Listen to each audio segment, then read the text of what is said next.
మనకి ఇది ఆ ముంగడ కడీలు కడిస్తున్నాయి కదా, కడీల నుండి రైట్ సైడ్ కడి ఉంది కదా, వేప చెట్టు కడీల మధ్య నుంచి లేదా దారి ఇదంతా మనకి, ఇదంతా సైట్. ఇది మనకి ఎకరంన్నర సైట్, ఎకరంన్నర ఉంటుంది. ఇది మొత్తం ప్లెయిన్ ల్యాండ్. ఇది అక్కడ కనిపిస్తుంది కదా, ఆడ పొలం కిందికి మనకు హుస్నాబాద్ హైవే. అది మన హుస్నాబాద్ హైవేకి మనకి ఇది సెకండ్ బిట్ అవుతుంది.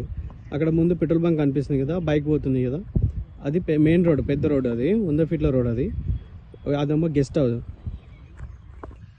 పెద్ద రోడ్కి ఇది సెకండ్ బిట్ వస్తుంది మనకి.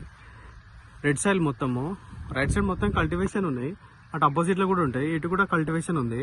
మనకి జనగాం నుండి ఇటుకి ఒక 5 కిలోమీటర్లు ఉంటుంది సైడ్ వరకు. క్లియర్ టైటిల్ ఇదంతా, కొంచెం చెట్లు కింద ఉన్నాయి, సాఫ్ చేసుకోవాలి. ఎకరంన్నర ఉంటుంది సైట్. ఇది